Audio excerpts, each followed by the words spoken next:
Pegue a sua Bíblia e a abra ali no Evangelho de Mateus, no capítulo 11, no verso 28. Evangelho de Mateus, no capítulo 11, no verso 28. Quem encontrou, diga amém.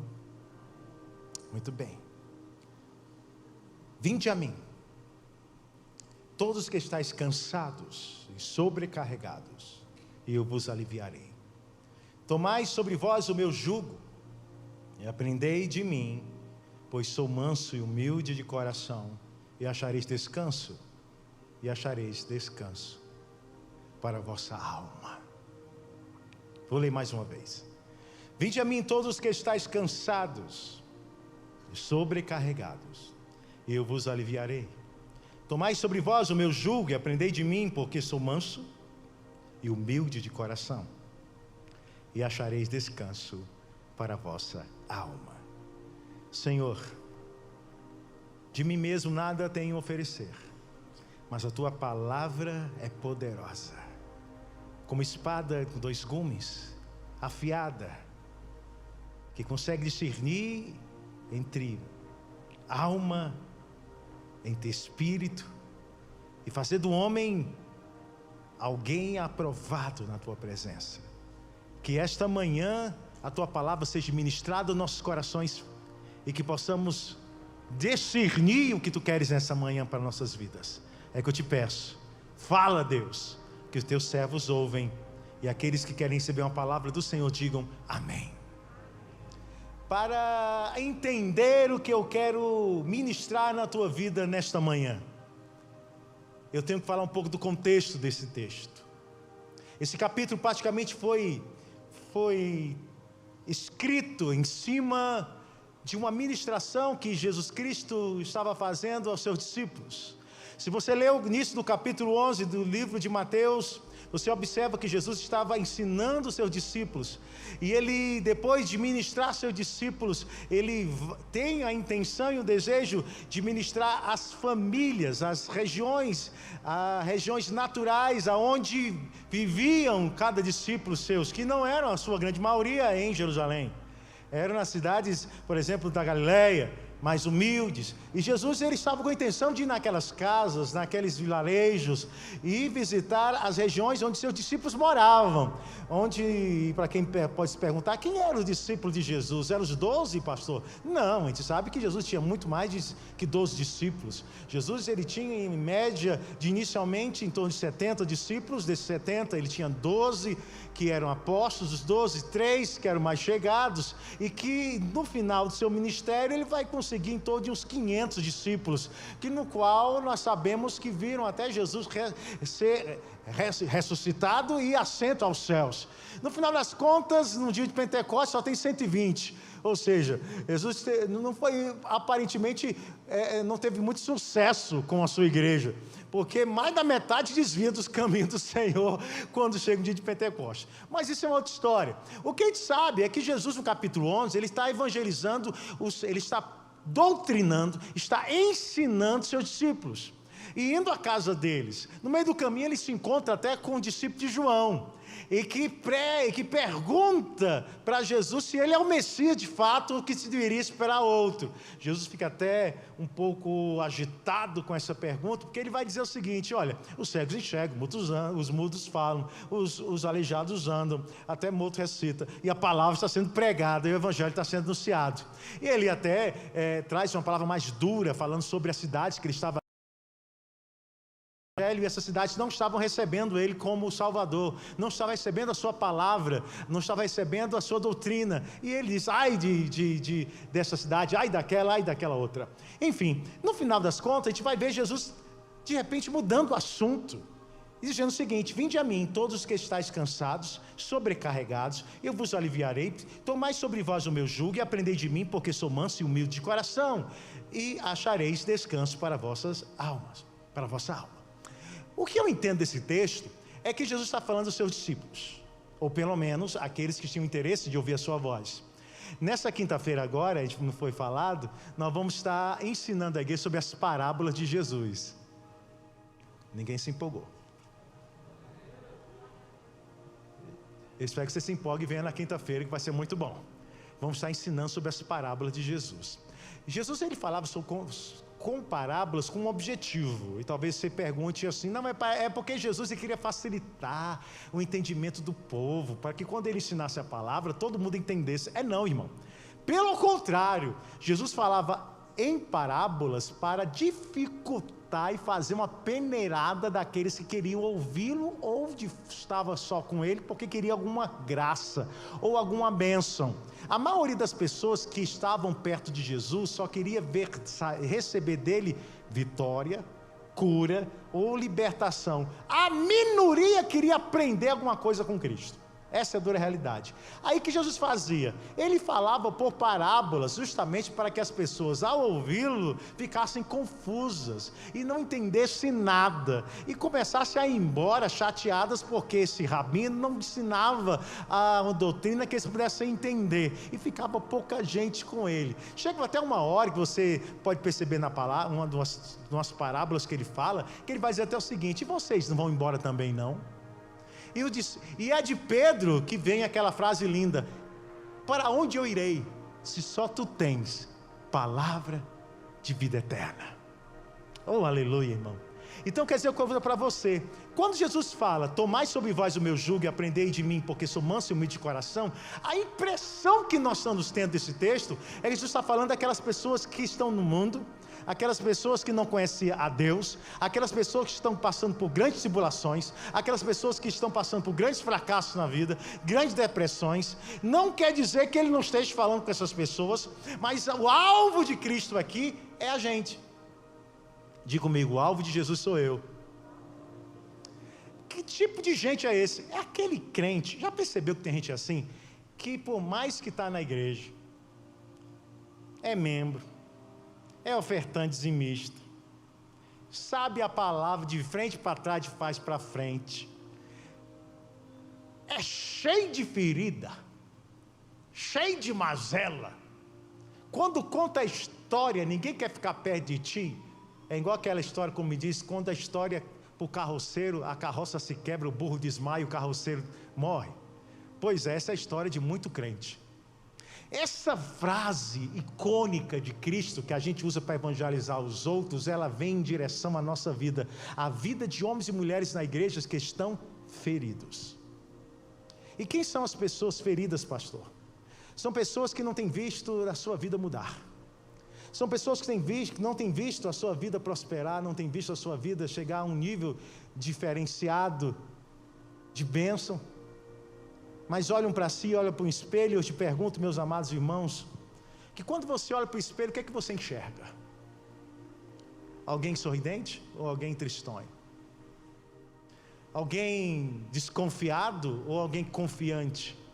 Alguém controlador, porque muitas vezes nós somos pessoas controladoras do nosso meio e daqueles que estão ao nosso redor, e você até pergunta, pastor, se eu sou controlador é porque tudo vai bem. Não, irmão, se você é muito controlador, é porque você tem medo de ser traído, ou foi tão traído na tua vida, que você, por ter tanto medo, quer controlar tudo e todos. É alguém que nunca baixa a guarda. É alguém que não consegue ver alegria na vida e não consegue nem sorrir. A vida para ti é um eterno ringue de luta. Mas hoje Jesus quer curar você.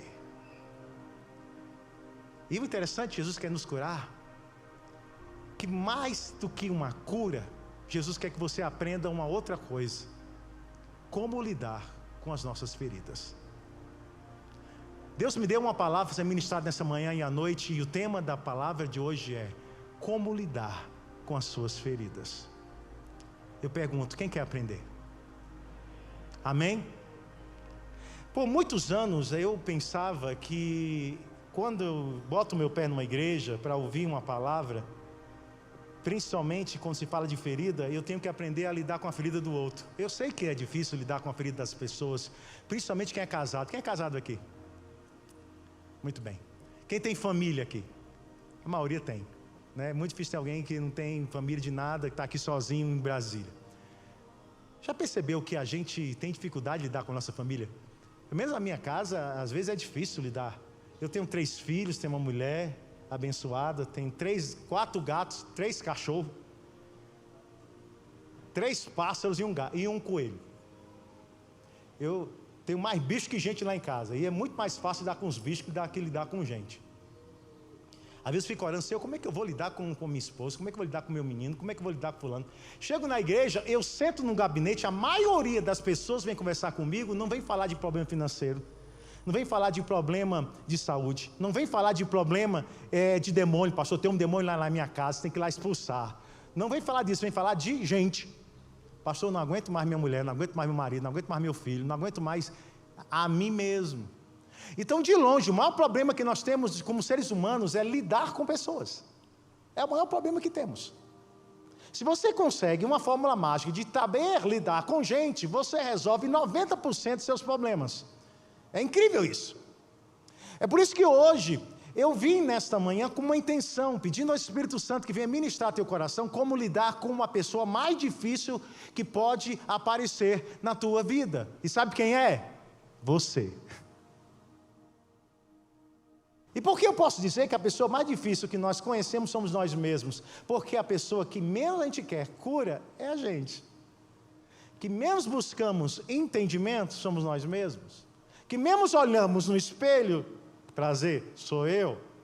Você olha muito para o vizinho, olha para a esposa, para o marido, para os meninos, para a mãe, para o pai, olha para o pastor, olha para o irmão da igreja. Você dá conta da vida de todo mundo, é expert, é analista. Você olha para todo mundo e julga todo mundo, mas você se julga muito pouco. E incrivelmente, se você consegue resolver o problema do eu, você consegue resolver o problema de todos. Diga comigo, se eu consigo resolver o problema do eu. A maioria parece que não quer falar, quando fala baixo, porque tem dificuldade de trabalhar consigo mesmo. Vamos lá, vamos de novo. Se eu consigo resolver o problema do eu consigo resolver o problema dos outros. Repete, isso aí é importante. Se eu consigo resolver o problema do eu consigo resolver o problema dos outros.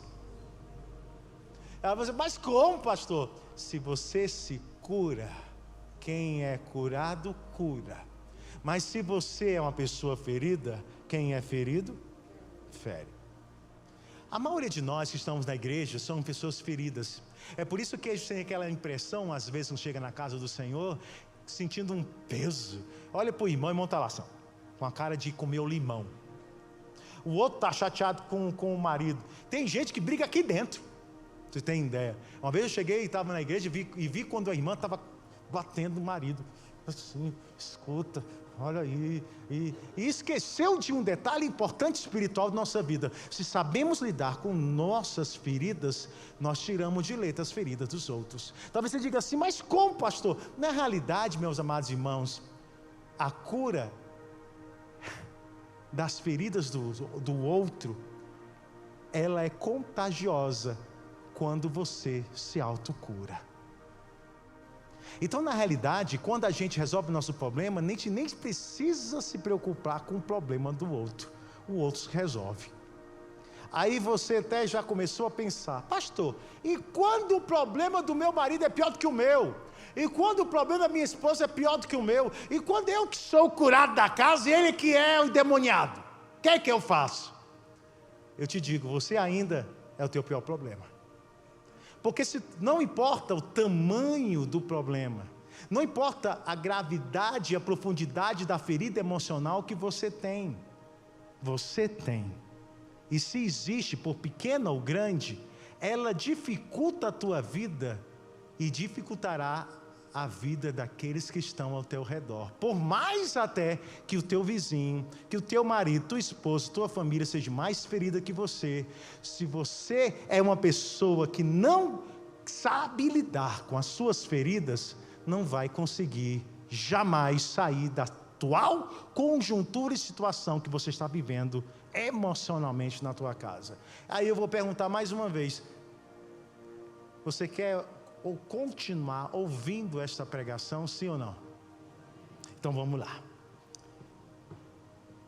O que eu posso aprender hoje, pastor, em relação às minhas feridas? Primeiro, Abra sua Bíblia no livro de João, capítulo 5, verso 1. Vamos ver o que a palavra fala sobre como lidar com as nossas feridas. João, capítulo 5, verso 1. Vai abrindo aí correndo.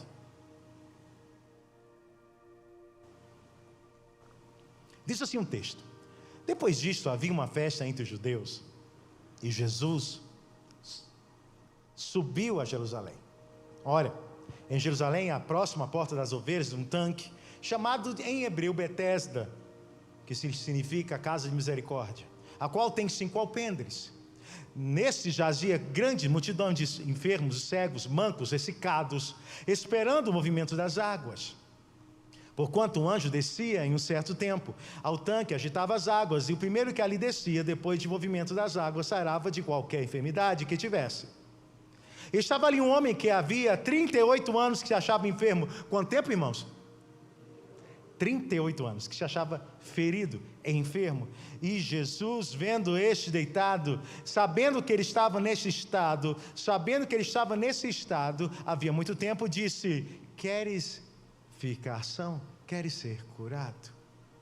O enfermo respondeu-lhe: Senhor, não tem homem algum que quando a água é agitada me ponha no tanque, mas quando eu vou, desce outro antes de mim. E Jesus disse-lhe: levanta-te, toma o teu leito e anda. E logo aquele homem ficou são, e tomou o seu leito, e andava.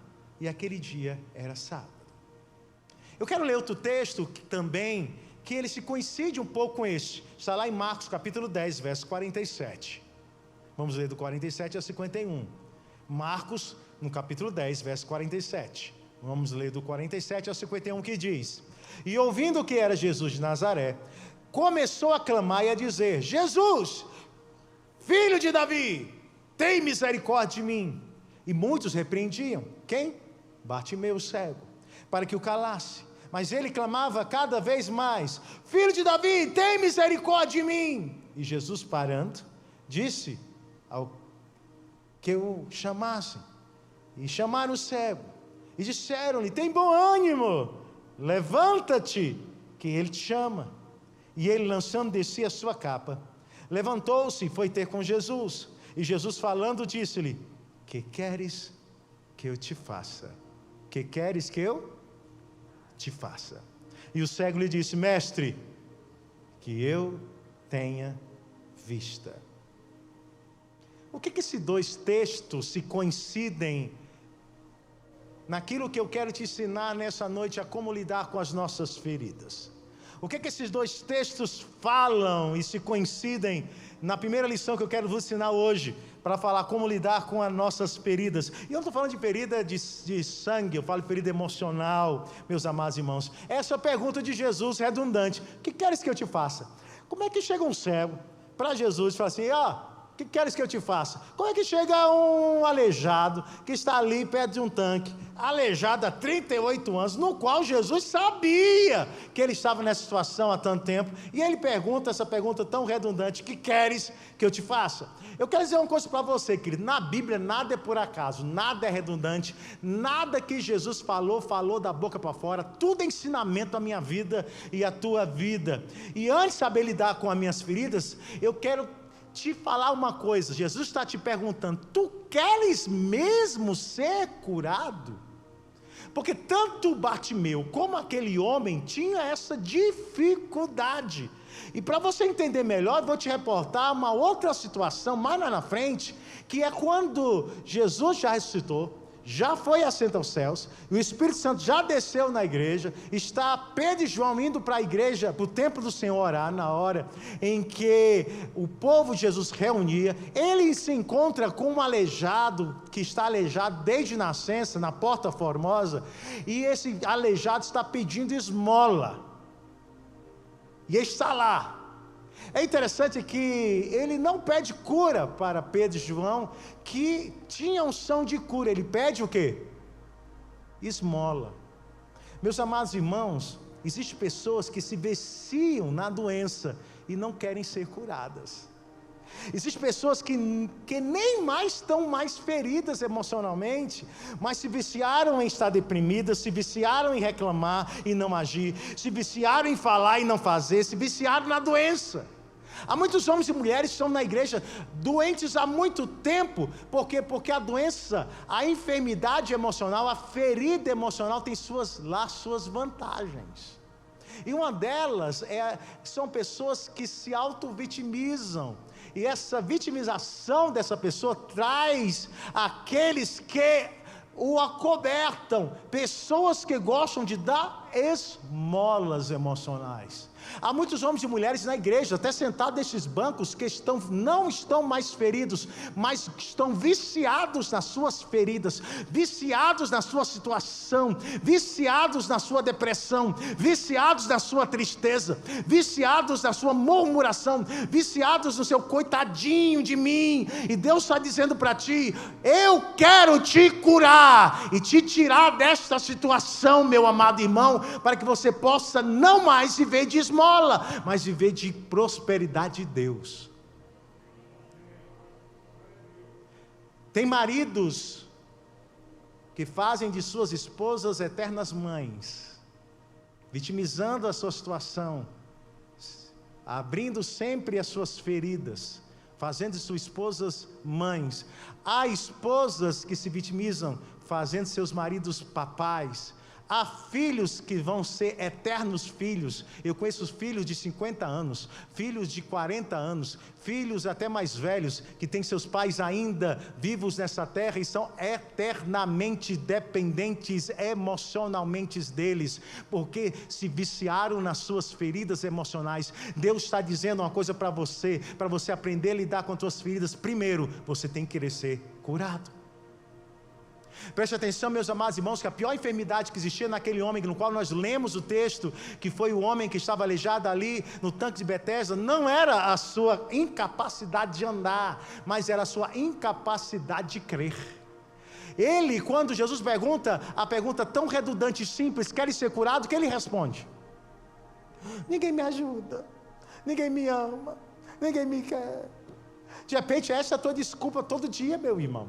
Você talvez venha para a igreja para falar isso para Deus: Senhor, tu não me amas mais, Senhor, tu me abandonou, não está vendo o que está acontecendo comigo? E Jesus está dizendo para ti: há muito tempo eu te curei, meu filho, há muito tempo eu te restaurei, há muito tempo eu dei saúde para você trabalhar, vigor para você crescer e para você prosperar, há muito tempo eu te dei unção para você conquistar. O que você está fazendo aqui só está olhando para as tuas feridas do passado e dizendo que ainda dói, enquanto eu estou dizendo para você que só restou uma cicatriz. Olha para frente e queira ser curado, porque se você não for curado, quando eu fizer o grande milagre da tua vida, algo muito pior pode acontecer. Porque lembra que lá na frente Jesus vai encontrar de novo com o aleijado. Para quem não leu o texto, lê em casa. E quando você vai ver lá na frente, Jesus encontra de novo com o aleijado e vai olhar para ele e vai dizer a seguinte frase: agora eu vejo que você está curado, né, meu filho? E o aleijado vai dizer, o ex-aleijado: sim, estou curado, Jesus. Você que me curou, foi eu que te curei. Muito bem, agora vigia. Diz para o teu vizinho: vigia, para que algo de pior não te aconteça. Preste atenção que Jesus está muito mais preocupado com a vida emocional daquele ex-aleijado do que a sua enfermidade propriamente dita. Então o que aquele aleijado tinha não era uma ferida de pernas, mas uma ferida de alma.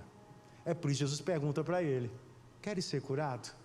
Lá no cego Bartimeu eu só observo uma coisa parecida. Por muitos anos, pastora Lulu, eu acreditava que o cego Bartimeu era um herói. Mas se você ler o texto de forma bastante fria e analisar aquilo que o texto fala, não aquilo que a gente quer forçar a acreditar, você observa que Jesus faz uma pergunta, exatamente a mesma pergunta que ele faz para o aleijado, ele faz para o cego Bartimeu: e aí, cara, o que é que tu quer?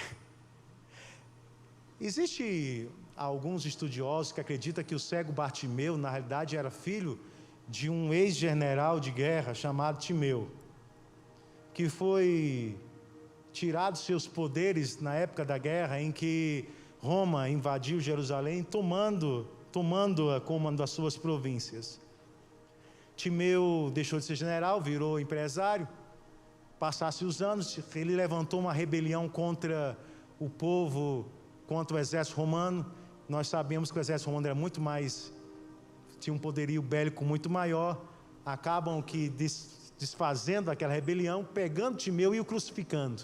Havia uma tradição romana que era o seguinte: eles crucificavam aqueles rebeldes e furavam os olhos dos filhos mais velhos daqueles rebeldes que tinham se levantado contra ali o Império Romano.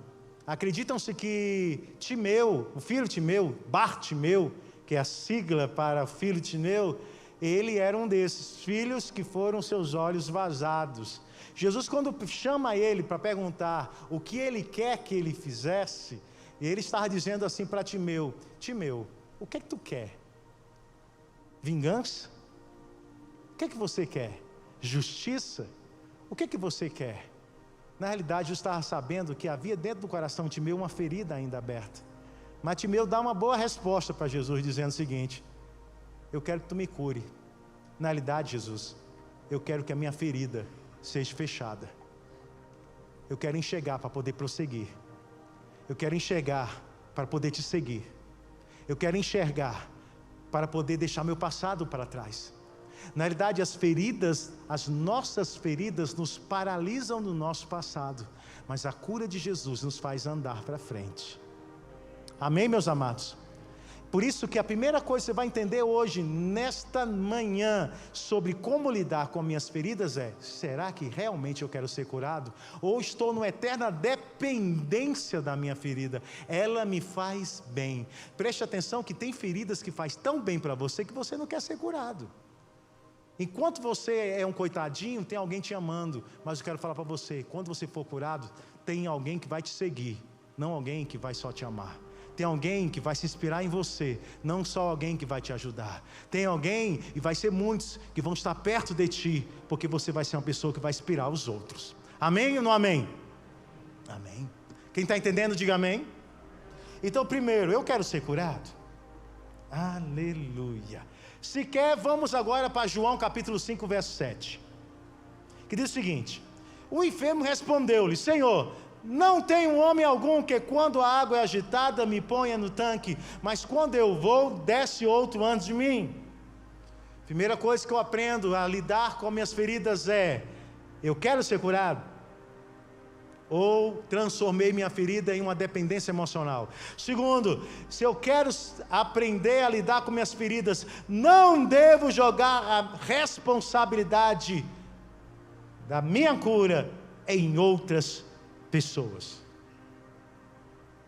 Vou repetir: não jogue a responsabilidade da sua cura nas outras pessoas, pois você nem sabe como Deus quer ministrar o seu milagre.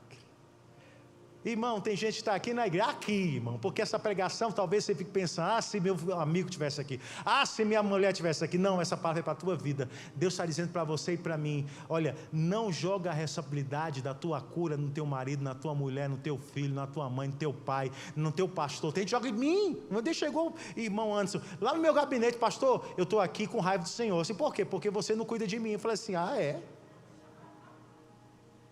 Irmão, tenho tempo de cuidar dos meus filhos direito, irmão. Agora tenho mais um filho. Pastor, você tem que entender que eu sou seu filho espiritual. Está repreendido, irmão. Eu já tenho 3, quero mais não. Eu sou seu pastor. E como pastor, eu tenho que te ensinar o caminho. Aonde tem pasto. O pastor em si não gera comida. Ele só aponta o pasto e diz: esse pasto é para a tua vida. E o pasto é a palavra de Deus. A comida é a palavra do Senhor. Então, se eu sou um pastor, meu interesse aqui é te ensinar o caminho. Não é ser teu papai. E tem muita gente que olha para mim como se eu fosse um pai. Eu não sou teu pai. Eu sou teu pastor. Tem uns que falam: pastor, você tem que ser meu amigo. Eu não sou seu amigo, eu sou seu pastor. Pastor é uma criatura difícil, irmão. Complicada, que muitos crentes não entendem. Olham para a gente e acham que a gente é economista, acham que a gente é engenheiro, acham que a gente é psicólogo, a gente acha que a gente é até banco. Mas tudo isso a gente não é. O que a gente é um orientador. Alguém que vai talvez até te colocar no braço, vai dizer assim: olha, o caminho é esse.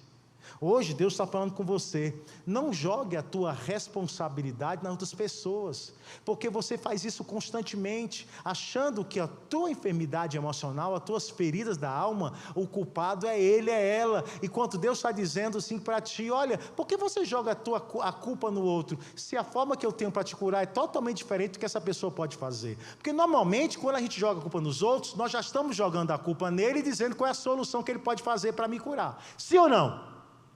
Olha, se você fizer isso assim, assim, assado, eu vou ser uma pessoa melhor. Se você deixar de brigar comigo, eu vou ser uma pessoa mais feliz. Se você me der dinheiro, eu vou ser uma pessoa que vai dar glória a Deus todo dia. É incrível que a gente não só joga a culpa no outro, nós jogamos não só a responsabilidade no outro, mas também nós jogamos a solução das nossas feridas no outro. Sim ou não, irmão? Aí vem Jesus e fala assim para ti, quem disse que eu queria te jogar na água? Quem disse que eu ia botar você no braço e jogar no tanque? O que eu queria fazer contigo é só dizer uma coisa, levanta e anda, louvado seja o nome do Senhor. Meu amado irmão, Jesus está dizendo para você hoje, que se você quer lidar com as tuas feridas, deixa de jogar a responsabilidade nas outras pessoas, no marido, na mulher, em quem quer que for, porque Deus está dizendo que a cura dele vai ser totalmente diferente daquela que você espera do outro. Amém ou não amém? Então não jogue a responsabilidade da sua cura em outras pessoas, pois você nem sabe como Deus quer ministrar o seu milagre. É mais fácil culpar os outros que assumir uma nova postura de vida. Vou repetir, é mais fácil culpar os outros do que assumir uma nova postura de vida. E eu quero dizer uma coisa, assumir uma nova postura de vida não é sabotar sonhos de Deus. Já tenho falado isso algumas vezes nesses dias. Assumir uma nova postura de vida, principalmente nós estamos num ano novo, não é sabotar plano de Deus. Esses dias alguém me ligou dizendo, pastor, meu marido falou que vai me deixar porque ele quer assumir um ano diferente na vida dele. Diz que o ano novo será um ano de vitória, e esse ano de vitória não pode ser conjugado comigo, que sou a esposa dele. Eu disse, está repreendido. Isso não é assumir uma nova postura de vida, isso é sabotar um plano de Deus na sua vida. Entenda que em nome de Jesus, muitos de nós, em vez de deixarmos de culpar o outro e assumir uma nova postura, além de culpar o outro, ainda dizemos assim, eu vou sair de perto de você, eu não quero mais esse casamento, eu não quero mais esse emprego, não quero mais esse sonho, não quero mais essa igreja, não quero mais esse pastor, eu não quero mais saber desse Deus, eu vou assumir uma nova postura na minha vida. Irmão, isso é só sabotagem. Deixe de sabotar, deixe besteira. Deus está falando contigo hoje. Não tenho pena de nenhum crente dessa igreja, pelo contrário, eu quero que Deus quebre mesmo, para que você possa amadurecer e ser uma pessoa diferenciada, cheia de unção de Deus e cheia de maturidade, para sair dos seus problemas. Porque o homem maduro, diferente do homem imaturo, é que é a única só diferença, porque o problema é o mesmo, a guerra é a mesma, a dificuldade é a mesma, até a liseira é a mesma, mas a forma que você reage diante de tudo isso é que faz a diferença entre maduro e não maduro.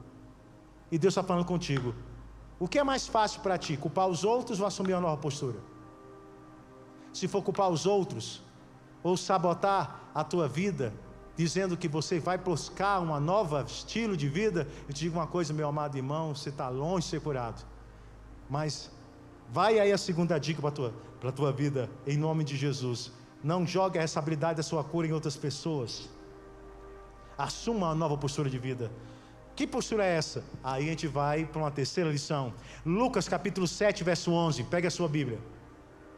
Lucas capítulo 7, verso 11.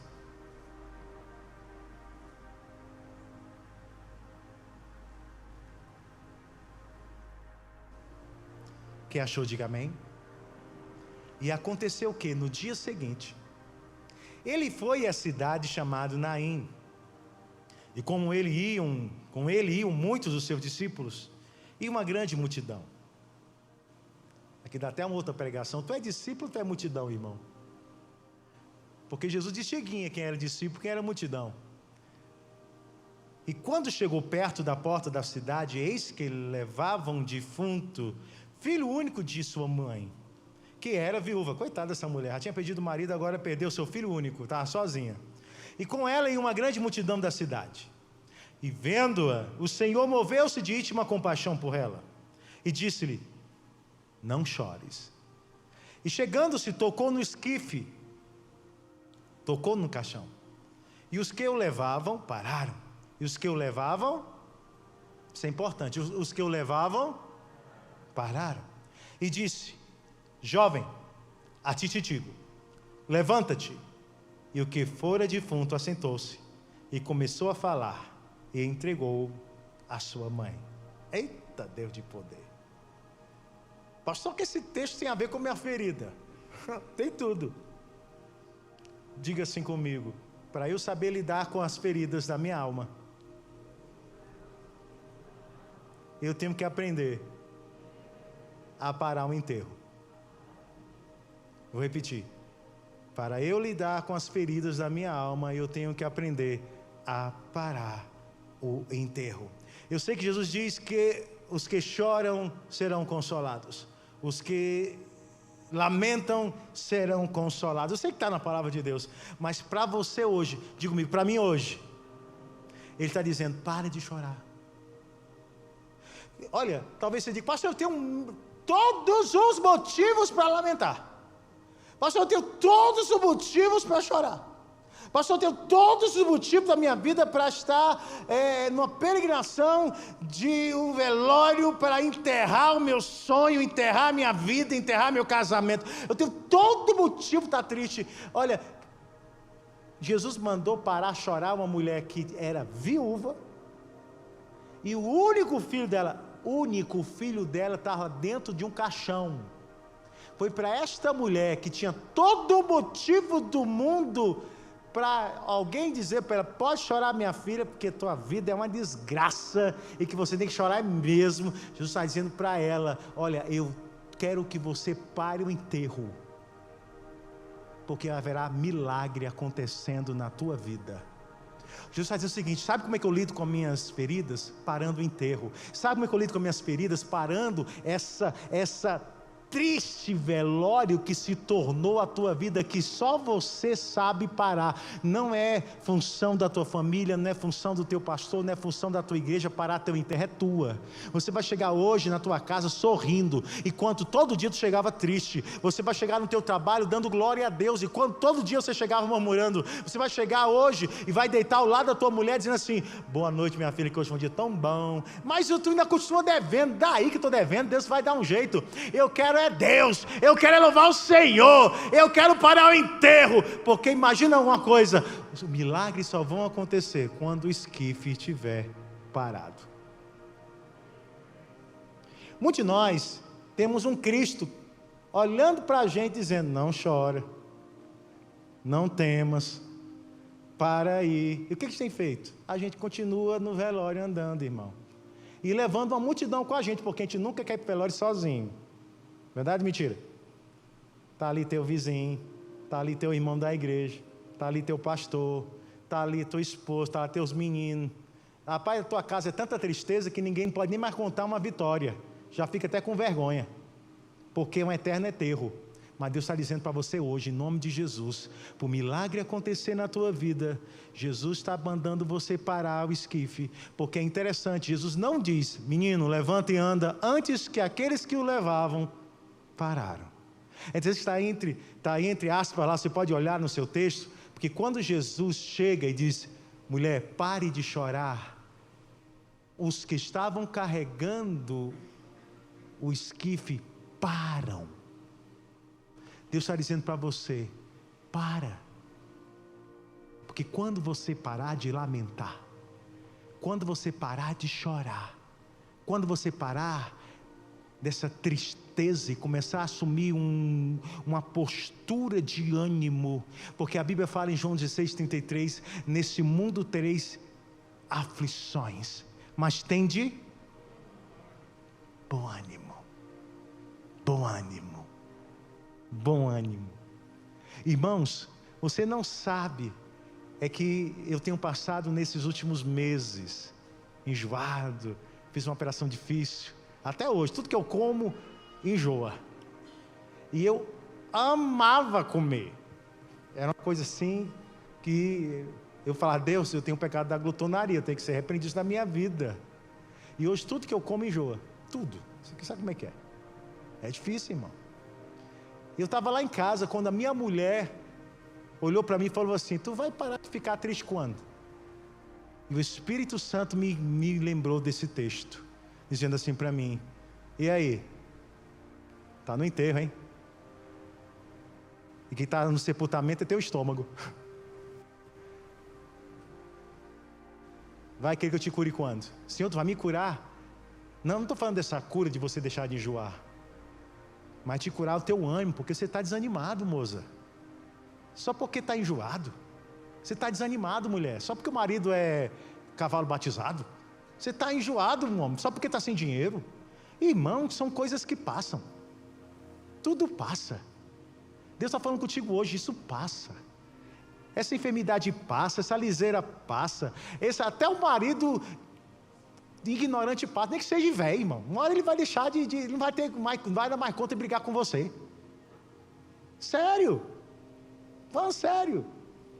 Meu pai tem 84 anos de idade, minha mãe reclamava muito que ele era muito ignorante. Hoje ele amansou. Assim, teu pai está tão bonzinho. É porque não tem mais força, mulher. De um jeito ou de outro, Deus vai fazer uma obra na vida dele. Então, sabe de uma coisa? Que para eu saber lidar com as minhas feridas emocionais, eu tenho que aprender também a parar o enterro.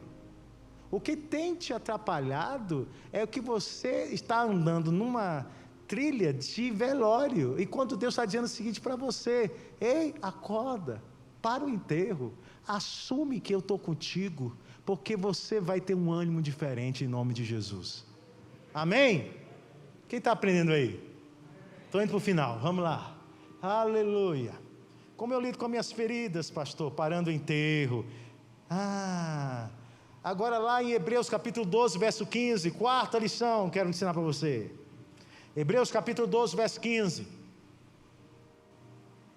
Diz assim: tendo cuidado. Olha, o autor de Hebreus está falando contigo. Tendo cuidado você, de que ninguém se prive da graça de Deus, de que nenhuma raiz de amargura brotando vos perturbe, e por ela muitos se contaminem. Vou repetir: tendo cuidado de que ninguém se prive da graça de Deus, de que nenhuma raiz de amargura brotando vos perturbe, e por ela muitos se contaminem. Diz o Senhor para a tua vida: tire da frente o que bloqueia a sua cura.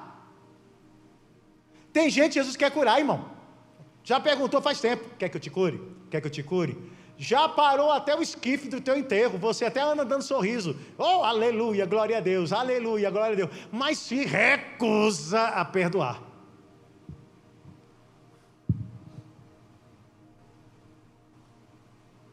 Pastor, é porque tu não sabe o que me aconteceu. Não importa quantos tiros tu levou, quantas vezes tu foi traído, não importa o que te fizeram, a falta de perdão só te atinge, não ao outro.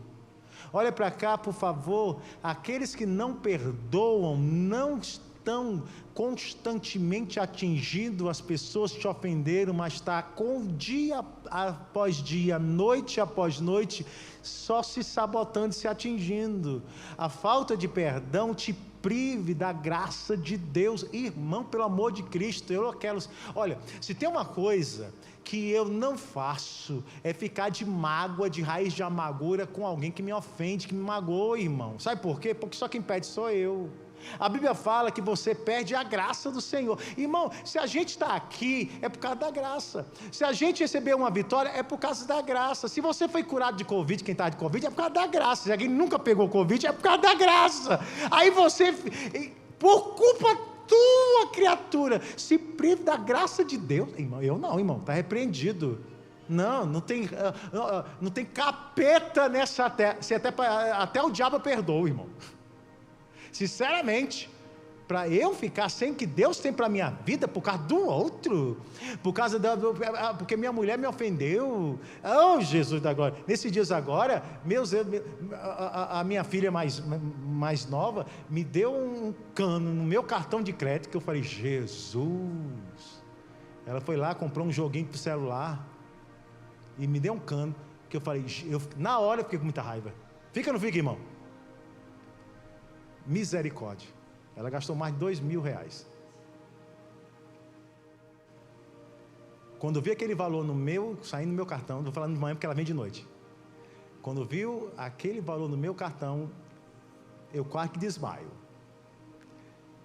Aí o que vem naturalmente no nosso coração? A ira. Ainda bem que lá em casa são 2 andares, aí deu tempo de eu vir andando. Nesse tempo o Espírito Santo é lindo, porque ele fala com a gente. E eu lá andando, eu vou pegar essa menina. Lá eu descendo, estava descendo, fui descendo. Na escada o Espírito Santo falou comigo, dizendo o seguinte: e aí, o que isso vai valer? Vai resolver o problema? Eu falei: Senhor, vai não, Senhor. Mas vai me deixar feliz. O Espírito Santo falou assim para mim: você quer se vingar e ficar sem minha graça? Ou quer perdoar e ver meus milagres? Na hora, eu me lembrei que eu era crente. Voltei para a cruz. E falei: minha filha, você fez uma compra no cartão do seu pai? Ah, pai, eu fiz. Pediu perdão e tudo, ficou toda vergonhada. Eu falei assim: papai te perdoa, tá? Faça mais isso não. Aí Deus me deu graça, irmão. Fui lá no celular, coisa que é muito difícil, eles não devolvem.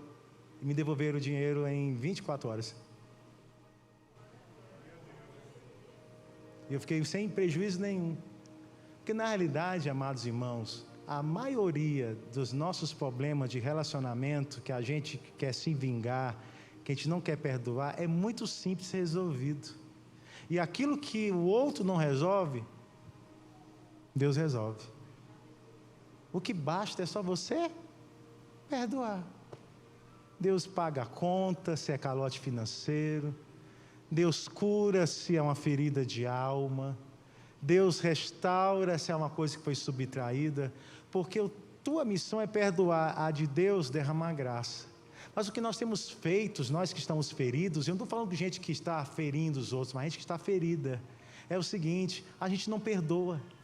A gente simplesmente coloca o nosso coração dentro de uma cápsula, tá? De raiva, de ira, de mágoa, de raiz de amargura, que faz Deus, impossibilita Deus de te abençoar com a única coisa que você tem legalidade de receber, que chama graça, que é o favor imerecido. Aí hoje Deus está falando contigo, irmão e irmã: perdoa, tira os bloqueios da tua frente. Talvez aquele homem que estava lá no tanque Betesda estava com raiva das pessoas que não podiam ou não quiseram levar ele para as águas, mas com a cura de Jesus, o coração dele foi quebrantado. É por isso que Jesus vai dizer para ele: toma cuidado, para que algo pior não te aconteça. Quem está aprendendo aí? Ei, Jesus. Raiz de amargura é falta de perdão. E por fim, como eu lido com as minhas feridas? Abra sua Bíblia em Marcos capítulo 2, verso 9, vamos para a última lição. Como eu lido com minhas feridas, pastor? Marcos capítulo 2, verso 9.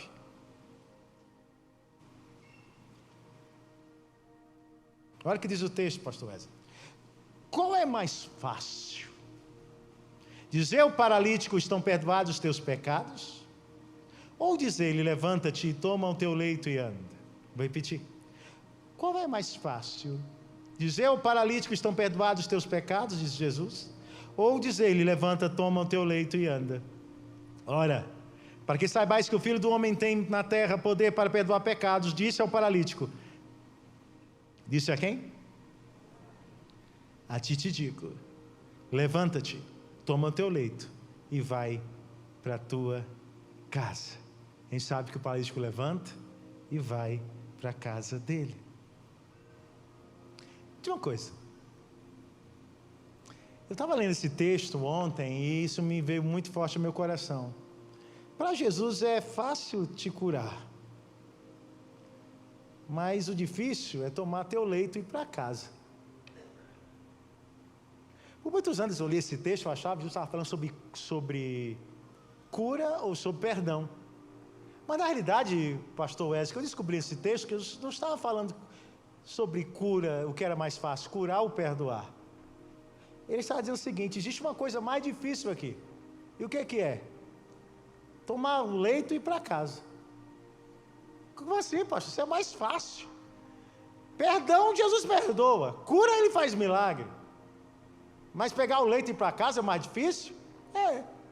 Preste atenção que Jesus, ele, por poucas vezes no Novo Testamento, nós vamos ver Jesus pedindo para alguém pegar o leito e ir para casa. Ou tomar um rumo em direção ao seu lar. Uma das primeiras vezes foi com um homem que tinha muitos demônios, na região de Gadara, se você lembra, em que Jesus foi para a região de Gadara, com seus discípulos, e encontrou um homem que estava endemoniado, que ele era amarrado em correntes, conseguia quebrar as correntes, e ele vinha gritando perto de Jesus, quando Jesus repreendia aquele demônio, e é o único demônio na Bíblia que Jesus tem uma certa dificuldade de expulsar. Isso você percebe isso também, porque a Bíblia fala que Jesus vem repreendendo ele, e aí os demônios não saem. Aí, quando Jesus faz uma pseudo-entrevista, pergunta quem é que está ali, ele diz assim, nós somos, eu chamo legião, porque nós somos muitos. Jesus repreende o demônio dele, a legião, expulsa para aqueles porcos, uma manada de 2.000 porcos, e eles se precipitam no mar, lembra? Então, aquele homem se converte ao cristianismo, né? Ele aceita Jesus, e Jesus ele vai embora de Gadara. Quando ele chega no barco, olha a cena que acontece. Aquele homem ex-demoniado, ele entra no barco, Jesus ele repreende ele, diz assim, não, você não vai seguir a gente não. Mas Senhor, eu quero te seguir para onde tu for. Jesus vai dizer o seguinte para ele, eu quero que você vá para a sua casa. E ele vai para a casa dele, toma o teu leito e volta para a tua casa. Ele não tinha leito, então ele tinha que só voltar para casa. Aí a gente vê esse homem também, no qual ele é colocado, destelham ali a casa, em Marcos capítulo 2, e ele é baixado pelos seus amigos, no qual Jesus vê a fé dos amigos dele, mas não vê a fé dele. Pelo contrário, ele era aleijado desde nascença, e ele tinha pecados, e os pecados eram algo tão mais profundo no coração daquele aleijado, que Jesus, em vez de curar ele perdoa os pecados dele de imediato. Lembra que quando ele desce ali, é colocado aos pés de Jesus, a casa está lotada, tem fariseu, tem escriba, tem gente ali, tem gente no telhado que é seus amigos. Jesus olha para a fé dos amigos e olha para aquele homem que está nos pés dele, aleijado. Em vez de dizer, levanta e anda, Jesus diz assim, eu te perdoo. Eu te perdoo. Por quê? Porque a ferida do pecado era muito maior do que a ferida da falta de mobilidade daquele homem. Era muito maior. Quando Jesus olha para o coração dos homens que estão ao redor ali, murmurando, dizendo, quem é ele para perdoar pecado? Jesus ele continua a doutrina dizendo o seguinte, o que é mais fácil? Dizer este homem perdoar seus pecados, ou dizer, levanta, toma o teu leito e anda, para que vocês possam saber que o Filho do Homem tem poder para curar pecados, para perdoar pecados. Eu te digo, levanta, toma o teu leito e vai para a tua.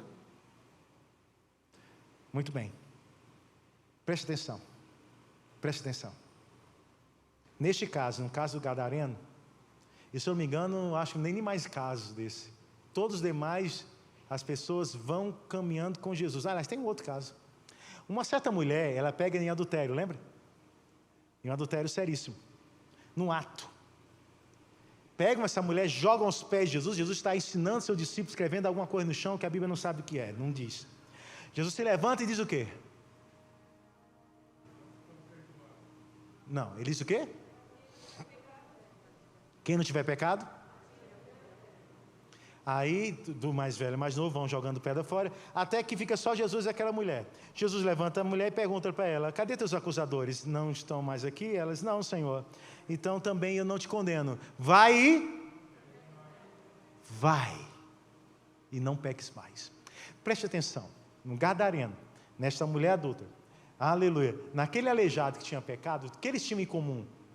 Pecados, feridas da alma. Olha aí, todos eles não tiveram direito de seguir Jesus. Eu digo, pastor, por quê? Porque eles não tinham essa legalidade? Não era isso, é porque Jesus estava dizendo o seguinte, você deixou tua casa desarrumada, Você deixou tua casa desmantelada. Você deixou tua casa sem exemplo. Antes de você me seguir, que você vai me seguir mesmo, porque onde eu vou, você vai, e eu não tenho onde reclinar a cabeça, ou seja, não tenho um lugar certo para ir, você tem que voltar para tua casa e ajeitar teu lar. Deus está dizendo para você que tem ferida, eu vou te curar, eu vou te ajeitar, eu vou fazer uma obra na tua vida. Para quê? Para que você possa ajeitar aquilo que está desorganizado na tua casa. E enquanto isso não acontecer, você não pode me seguir, você não pode ser chamado de seguidor de Jesus. Jesus está dizendo que a última lição que eu tenho que aprender como cristão aqui nessa igreja, de como lidar com minhas feridas, é o que eu tenho feito quando o Senhor me cura na minha casa. Amém ou não amém? Quem está entendendo aí? Faz sentido ou não faz sentido? Incrivelmente, por Jesus, coincidência ou não, as únicas 3, eu acho que são 3, depois os pastores que são mais teólogos aí, podem me dar essa dica, mas eu acho que as únicas 3 vezes que eu vejo na Bíblia, Jesus dizendo para uma pessoa não seguir ele, e ir para algum canto que não seja seguir ele, aliás, tem mais outro, vamos lá, tem outro, uma mulher que era da região de Sidom, do mesmo jeito, da região de Sidom. Um outro caso também, de um homem que nem era judeu, que era o centurião, também não seguiu Jesus. E todos os casos têm em comum o quê? Pecados. O próprio centurião fala, eu sou um homem pecador, não sou digno de entrares na minha casa, dá uma ordem daí, que eu, meu servo, será curado lá. Olha aí que coisa interessante, são homens que têm em comum pecados. Aquela mulher Sirofenícia do mesmo jeito, ela não era nem digna de nada, mas pela sua humilhação, seu arrependimento, Jesus vai lá e liberta a filha que tinha demônios. Então, em nome de Jesus, queridos, o que vem em comum de todos esses textos? São pessoas que teriam que voltar para suas casas para serem testemunhas vivas. Digo mais, mulher samaritana, poder muito bem se tornar uma seguidora de Jesus, mas Jesus fala assim, vai, volta para a tua aldeia, conta o que está acontecendo aos teus, e ela vai e conta o que está acontecendo. Deus está dizendo para você, eu vou curar tuas feridas emocionais, para que você possa tomar teu leito e ir para casa. Eu vou curar você, para que você possa organizar tudo aquilo que está desmantelado no teu lar, porque existe uma coisa verdadeira na vida daqueles que têm feridas emocionais, quem é ferido, fere. Você feriu alguém, e Deus quer que você conserte isto. Toma o teu leito e volta para a tua casa, porque agora você pode andar, em nome de Jesus. Fique em pé em nome do Senhor. Aleluia. Pastor, será que eu vou dar conta? Vai, irmão. Por quê? Quem é ferido, fere, mas quem é curado, cura. Você vai para a tua casa e vai ser instrumento de cura para a tua família. É por isso que eu vou terminar como eu comecei. Às vezes a gente quer culpar os outros das nossas feridas. Às vezes até dizemos que o nosso cônjuge, que nossos filhos, que nossos amigos têm mais feridas que a gente. Mas você não pode esquecer de uma coisa. Por mais pequena que seja a tua ferida, se ela se transformou em cura, ela tem um poder enorme de curar aqueles que estão ao teu redor. Até mesmo aqueles que têm mais feridas que você. Coloca a mão no teu coração. Senhor, leve teu povo em paz. Que possa ser ministrada uma cura na vida deles. Porque hoje aprendemos um pouco como lidar com nossas feridas. E o mais importante de tudo, Senhor, é o que vamos fazer quando somos curados. Ir para nossas casas, levando o nosso leito. Porque haverá cura no nosso lar. Que a graça do nosso Senhor Jesus Cristo, o amor de Deus o Pai e a comunhão do Espírito repouse sobre tua vida. E que você possa dizer amém. Dê uma salva de palmas para Jesus.